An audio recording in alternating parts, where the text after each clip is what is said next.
সুপ্রিয় দর্শক মণ্ডলী, আজ আমরা এসেছি মহেশপুর উপজেলা শরীফপুর ইউনিয়নের চাপাতলা গ্রামে। এই গ্রামে আসলে 4 বিঘা জমির উপর এখানে বিশাল মালটা বাগান, কমলা বাগান আছে। সেই মালটা বাগান, কমলা বাগানই আপনাদের সাথে আজ দেখানোর চেষ্টা করেছি। আমার সাথে আছেন, আপনার নামটা? আমার নাম মোহাম্মদ লস্কর আলী মন্ডল।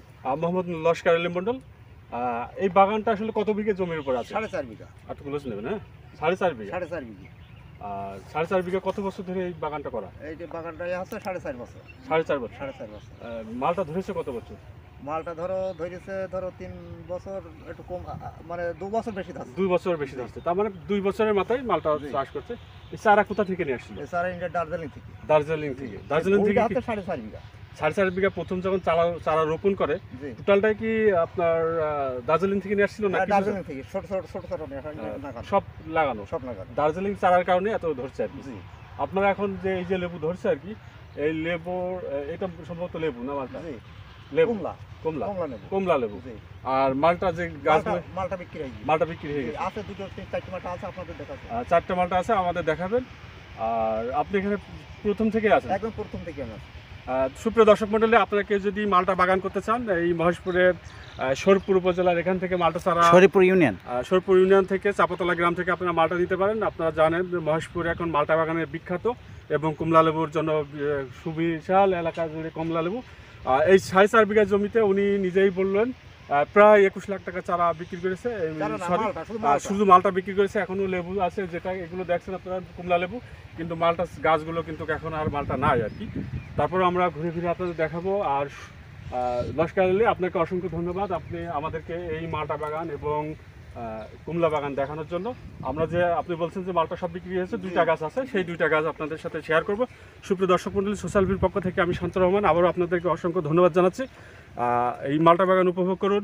ঝিনাইদহ জেলার মহেশপুর উপজেলার বিখ্যাত মালটা বাগান। এখন আপনারা নিজেরাও মালটা বাগান করতে পারেন। এই মালটা বাগান করার ফলে আপনারা কিন্তু স্বাবলম্বী হবেন এবং বিদেশ থেকে আমাদের মালটা কিংবা কমলা লেবু কিনে খেতে হবে না, আপনারা নিজেরাই চাষ করতে পারেন। আর কেউ যদি চাষ করতে চান কিংবা কোনো আপনারা সুপ্রিয় দর্শক মণ্ডলী, আপনারা যদি মালটা বাগান করতে চান এবং মালটা দেখতে চান, এখানে আপনাদের এই লস্কর আলী ভাই আছে এবং এই মালটা বাগানের মালিক আছে, এনাদের পরামর্শ নিতে পারেন। সুন্দরভাবে আপনারা মালটা বাগান করতে পারবেন। আর আমাদের সাথে থাকুন, উপভোগ করুন মালটা বাগান।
দায়িত্ব পালন, ধরেন এই বাগান রক্ষণাবেক্ষণ, এই যে মানুষজন আসা, তাদের সঙ্গে করে নিয়ে আসা, দেখানো টেকানো, এইসব করেন, তাই? জি।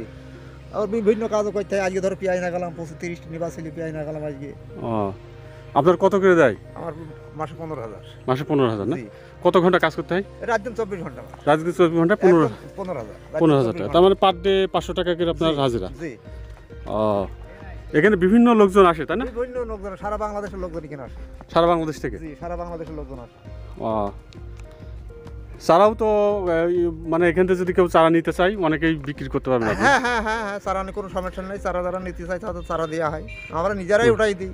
নিজেরা উঠাই দেন না? জি, আবার গাড়িও লোড দেওয়া হয়। ও আচ্ছা, ওকে, অসংখ্য ধন্যবাদ আপনাকে। আপনার নামটা? মোহাম্মদ নস্কর আলী মন্ডল। নস্কর আলী মন্ডল, আপনাকে অসংখ্য ধন্যবাদ এই বাগানটা আমাদের দেখানোর জন্য।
পাহাড় যায় না তাই না আঙ্কেল?